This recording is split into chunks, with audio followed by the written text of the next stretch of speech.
Hey, NBA 2K MyLeague fans, I am back with another NBA 2K MyLeague video with those Cincinnati Lions. And in this video, the offseason officially begins, and we're going to prepare for the draft. I'm going to want your guys' input in the comments, so let me know what you think I should do in the draft this year. All right, so with that, let's get started and kind of talk about what's going to happen here. We're going to go all the way through basically the draft lottery. And we'll kind of stop at the staff signing, and we'll kind of preview some of the players that are in the draft, kind of what we feel like we might need and who's in the draft. So, all right, so let's look at who retired this year. Cortez Prigioni from the Hawks. We had a couple guys from the Hawks retire, and a free agent Jerome Powers, but probably Cortez Prigioni was probably the highest rated overall player here. He feels like age has just caught up with him. He is from Spain, and so his career is over. He finished as a 9.7 points per game scorer, and we wish Cortez Prigioni a good retirement. Daryl Dillon also retired from the Hawks. Maybe it's just the Hawks organization down there. Maybe they're just not very, very much fun to play in Atlanta, those guys. Another daily grind. He can't stand it. But he wasn't a big contributor. So Daryl Dillon, age 33, has also retired. And so the Hawks are going to be looking to fill some of those spots. In terms of staff retirements, see who retired around the league in terms of coaching staffs and scouts and all that. Well, there wasn't anybody. So nobody retired. Pretty simple. All right, the league meetings were up next. So we took a look at what happened in the league meetings. This is where you got a chance to make some rules changes. You can see here that two of the rules changes had been approved. Change the time to let the offense have 12 seconds in the backcourt. Eliminate goaltending was rejected. Change the number of fouls. So we're not big on rules changes. Classic player here. We like to have the league pretty much stay the way it's supposed to be. So here we're going to end up rejecting all of these rules changes, even though a couple of them were approved by the league and in overwhelming fashion. I wouldn't be opposed to looking at some of these, like eliminating the goaltending. Maybe some of the draft lottery picking. CBA, 2 years until a new CBA, 9 years until a new TV deal.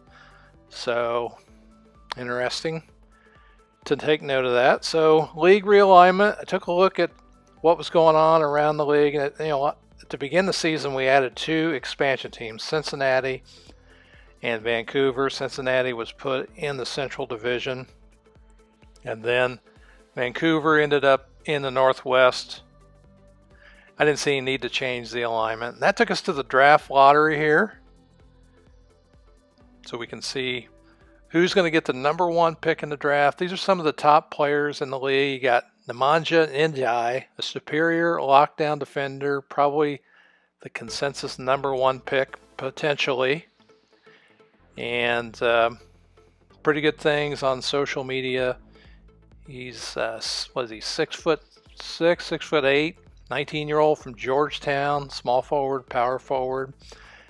Next guy's a sharpshooter, Stefan Delas, and he's a shooting guard. He'd be a good pickup for us, but we're not going to be picking second in this year's draft. He's also a young guy, and looks like he's going to end up maybe going to the Vancouver Ravens, depending on where they pick, and that's where they're projecting him to go. Hollis Bremer, a power forward, a low post star, looks like a bruiser.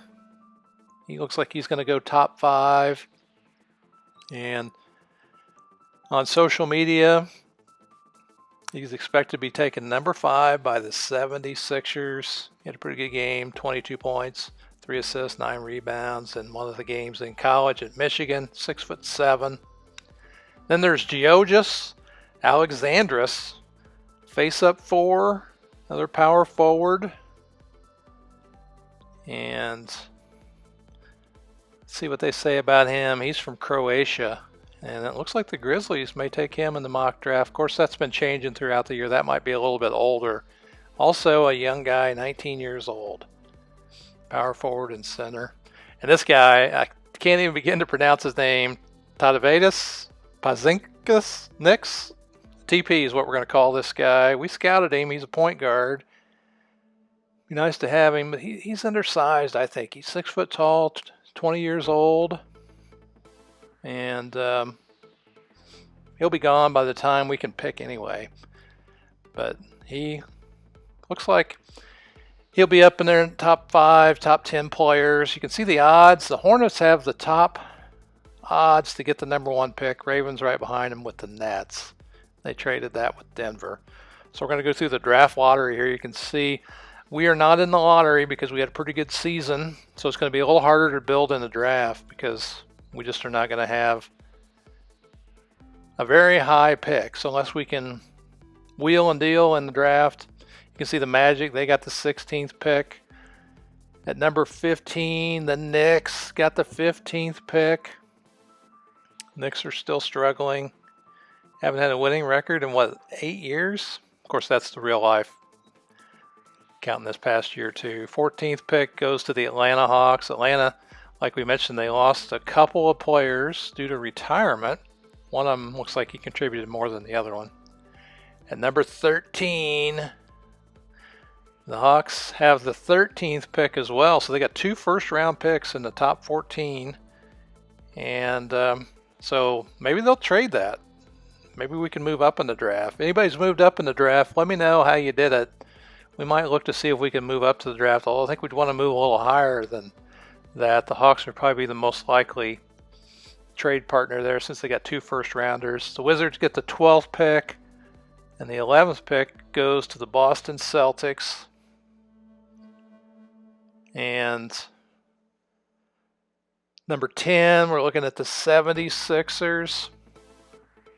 Any Central Division teams here so far? Not so far. And so it looks like they swapped that pick. At number 9, we're looking at Cleveland. So the Cavaliers are going to get the 9th pick. And the Cavaliers will retain it. All right, so far nothing, no surprises, they say, as the deputy commissioner pulls the 8th pick in the first round, goes to the Boston Celtics. So the Celtics also have 2 picks here in this draft.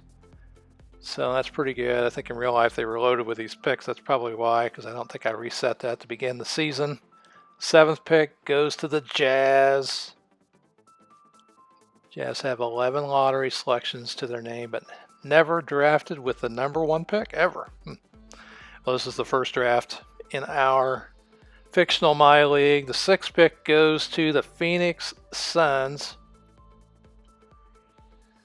Almost a perennial lottery picking team, the Suns. The Suns have to see if they do better in fictional life than real life. 5th pick goes to the New Orleans Pelicans. That's somebody we'd like to get up to trade in that area of the draft because we got a guy we'd like to pick. They'll probably go top 5, I think. Top 4th pick would be the Denver Nuggets. 6th consecutive year for the Nuggets if this was a real life file.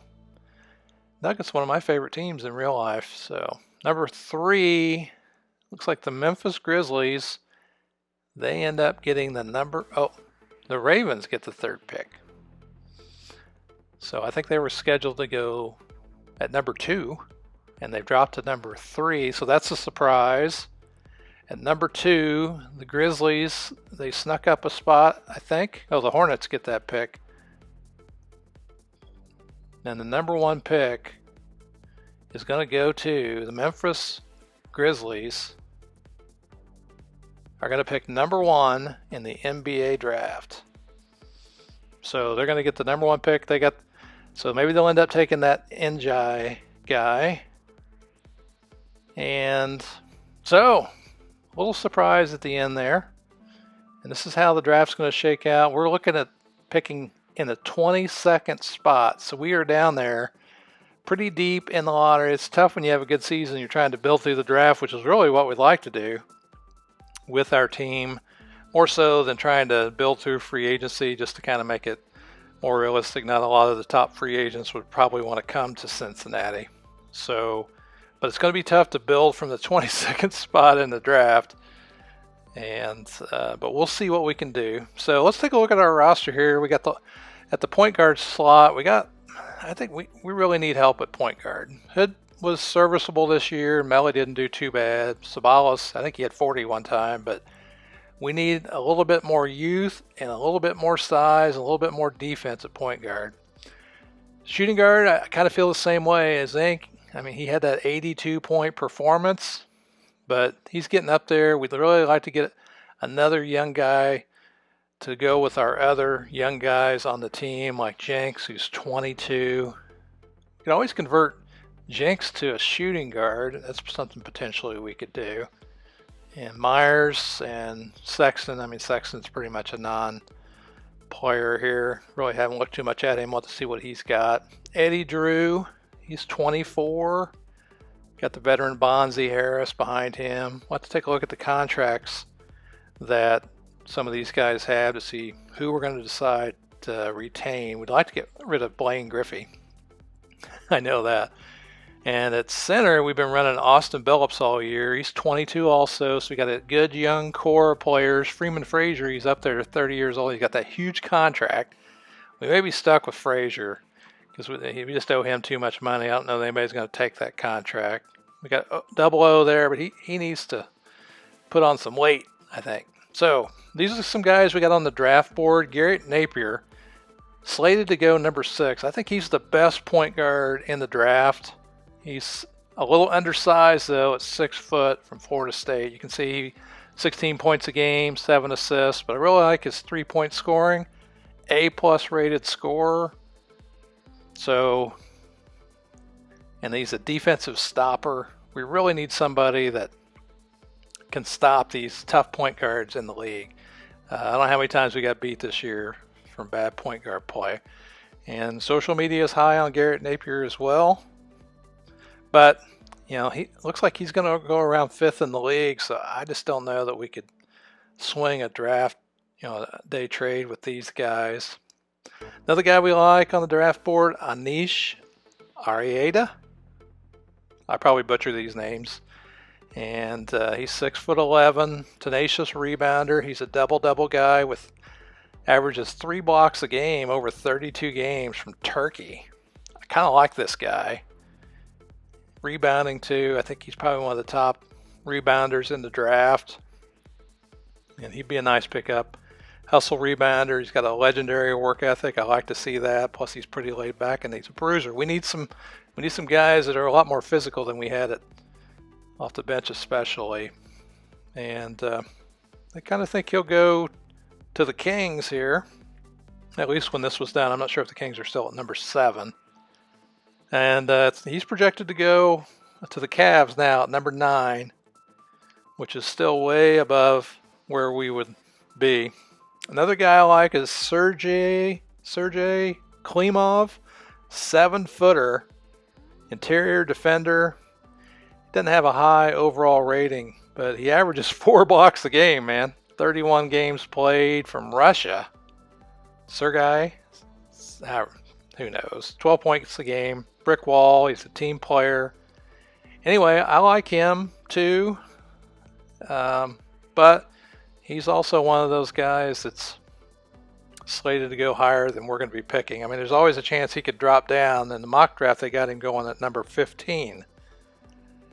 But 4 blocks a game, that's pretty good interior defense. So there you can see they got him projected now to go number 11 to the Boston Celtics.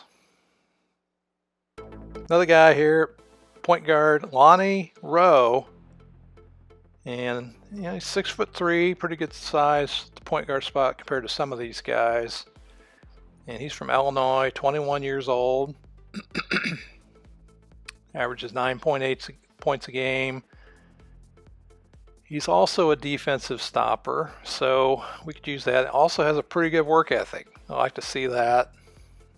And he, pretty much disappointing some of the social media crowd with some of his play. And he's slated still to go at number 16 to the Magic. His stock has been going up, so he must have been playing a little bit better towards the end of the year.